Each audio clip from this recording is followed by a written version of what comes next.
یقین داریم، اطمینان داریم، ما حق باور داریم غیر پروردگار خدای وجود نداره و خدای حقه که به خودش مثل مانند شریک نداره.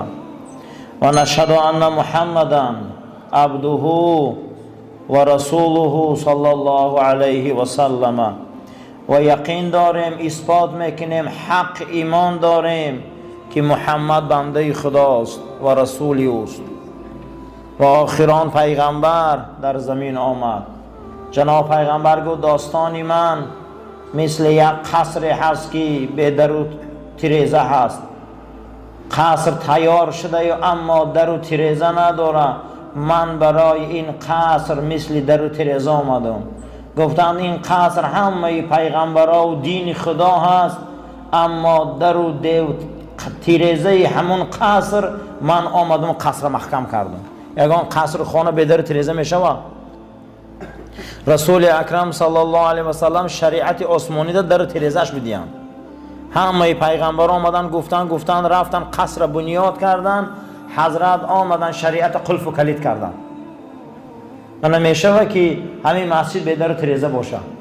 یگان جا هیچ امکانیت نداره.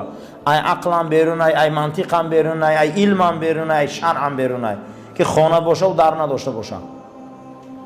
برای همین جناب پیغمبر در و تیریزه قصر انم شریعت خدا آمدن، همه را محکم کردن. رسول اکرم صلاحیتشون فهمیده چی هستن؟ اگر در قدی تیریزه نباشه همین خانه هم بینو در آمدن میگیره، همه چیزی ضرر رسان در آمدن میگیره. پیغمبر آمده است اما قصر محکم کرده دین خدا را که من آمدم در این قصر و تیریزه هاش هستم. هزار بار شکر که امت رسولیم. و علی آله و اصحاب زنهای پیغمبر، زنهای پاک دامنش و فرزندای پاکش و اون نسل زوریه سید زاده هاش که تا به امروز دنیا را نورانی کردن، تا به امروز این اسلام در بین آب و علاب آوردن، اسلام در بین آب و علاب آوردن ما در رساندن تا به امروز خدمت شایسته آن نسل رسوله. چی در ملک هند، چی در ملک افغان، چی در ملک آسیا و چی در ملک اروپا و چی در ملک افریقا خدمت اساسی را نسل رسول اکرم کرده. بسیار خدمت های کلان کردن، خدمت های ارزنده کردن تا به امروز این گوهر نایاب، این دردانه های نایاب، این جدا کرده های خدا، این نسل زوریه پاک خدمت کرده استیان با نام سادات و سیدزاده در دنیا مشهورند.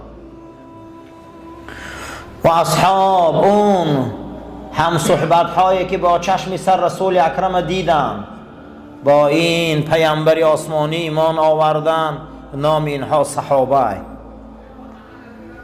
اگر ما مثل کوههای بیابان نفقه کنیم و احسان کنیم و صدقه تهیم، ما مثل این کوههای بیابان اگر طلا و نقره و پول در راه خدا صدقه تهیم، یک صحابه یک دانه خرما را در راه خدا صدقه تهیم، اجر و مکافات صدقه طلا و تنگه و نقره ما برابر یک خرمای صحابه برابر نمیشه. زیرا اینکه اونها در حالت وزبینی در اطراف رسول اکرم ایستادند، از بحر زن گذشتن، از بحر کودک گذشتن، از بحر تمام منفعت ها گذشتن، اینها دین خدا را خدمت کردند. صحابه را بینید که در تمام دنیا پهن شد رفت. چه اونها زن دوست نمی داشتن، اونها معیشت دوست نمی داشتن، اونها کودک و تجارت دوست نمی داشتن، کی نغز نمی بینه، از بحر همش گذشتن. اونها خوو خپیدن بین نواجیز با دندانهای کرسیشان شریعت رسول اکرم. همشان آمدن در این صحرا و بیابان ها، هیچ کس با اونها شناس نبود، هیچ کس با اونها رفیق نبود. اینها آمدن این سرزمین ها را با دین و اخلاق پر کردن، با دین و اخلاق پر کردن. و اصحاب او سلام و صلوات باد و سلم تسلیما کثیرا، سلام به اندازه در همه حال و دور و زمان، از حد زیاد و به اندازه دنیا و کوهاش و پیغمبر و خاندانش و صحابش سلام باد. اما بعد حمد و ثنا و درود به حضرت محمد مصطفی، فهذه الرساله مختصره فی الخلق الحسنه. صاحب کتاب میگه این مختصر رساله ای که من نوشتم درباره اخلاق و تربیت. بیانت فیها تعریف الخلق الحسنی، من بیان کردم که اخلاق نیکو چخلی اخلاقه، چیه این اخلاق، همین تربیت چیه خودش، و فضائله، فضیلتاش گفتم، بزرگیاشم، انواعه جدا جدا کردم، نوعاش قطعی، صنفاش قطعی. فی 22 مبحثا، 22 باب کرده، 22 باب اخلاق کرده علم.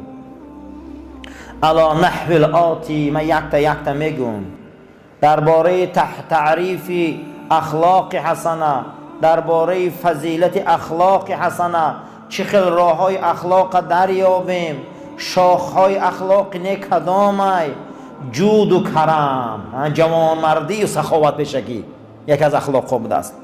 عدل، حق به حقدار رسانیدن، تواضع، خاکساری، اخلاص، صدق، راستی و صدق، راستی، صادق بدن، القدوة الحسنه. قدوه گفتم برادران، اگر شما دیدگی باشه، من همین قصرهای کلون در بالاهاش یک علنگه علاو در گرفته میسته، یا قلعه را در بالاش علاو در میگیره در شب.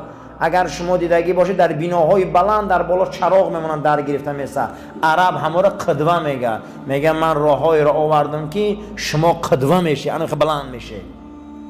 خیلی کدام اخلاق ما را قدوه میکنه، همه علنگه علاو باری در سر قلعه ها بلند میکنه.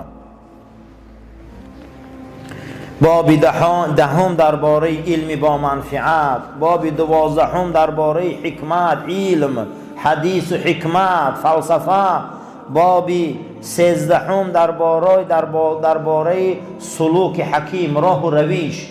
امروز فرعون هم میبیا طرف مردم مصر میگه که من شما رو هدایت نشان میتین، سبیل الرشاد، میگه چی قوای موسی میری، من شما رو هدایت میکنم و من شما رو هدایت. فرعون هم دعوا میکنه که من شما رو هدایت نشان میتین، اما میگه راه های هدایت من در شما در اینجا گپ میزنم، کدام راه هدایت های. باب 14 استقامت، زندگی کردن. خیلی زندگی این، کدام زندگی؟ من یک برنامه های آوردم، میگه این عالم که من استقامت برای شما نشان میتیم که شما چخیلی استقامتی در دین کنه، چخیلی استقامت در حیات معیشی کنه، من شما رو میگه نشان میتیم.